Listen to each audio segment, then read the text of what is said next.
All right, welcome. My name's Drew Butcher. I am the creator of flask-commands, and let me tell you a little bit about flask-commands, where to get it, and what it is.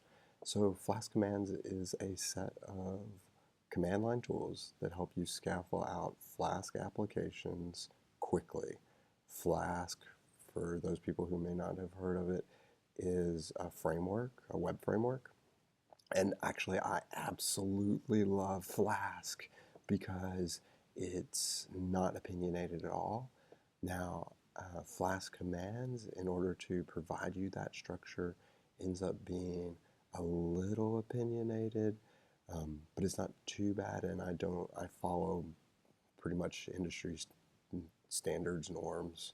Um, so let's go for a ride here and we'll get Flask commands. So where do you get Flask commands? You go to the same place. You get all the cool Python packages, which is PyPy, and you copy this, pip install Flask commands, and you'll have Flask commands. If you want to check your machine to see if you currently have Flask commands, you can just type in Flask, and if you get this message, command not found, then you do not have Flask commands. You need to do pip install Flask commands. And at the time of this recording, I'm on version 0.2.4.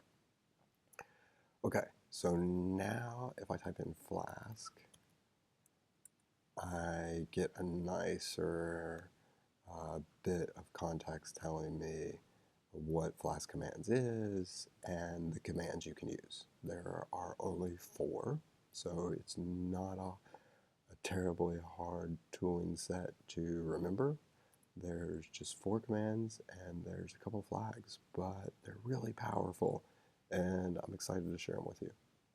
Okay, so where do you learn all about Flask commands? Well, I wrote read the docs, and you can either click here and it will navigate you over to read the docs, and we can just start with getting started. We'll go through all of read the docs. It looks terribly long, but it's not too bad because most of it's a change log. So let's go to getting started.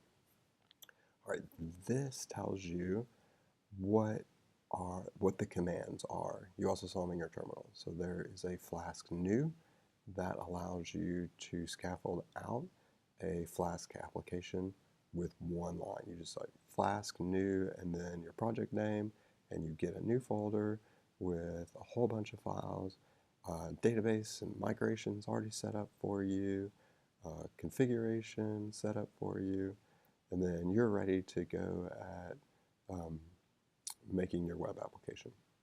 There is Flask make view, Flask make controller, and Flask make model. So kind of follow that standard of programming, model, view, and controller. We'll go through them in this order: views, controllers, and models.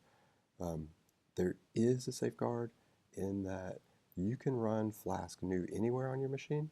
You can only run Flask make in a Flask project root directory where there's a folder called app and there's a file called run.py. That just helps you from accidentally scaffolding out a whole bunch of files in some random directory that you didn't want to. Okay, so we'll end this video here, but we'll start the next video with using Flask new.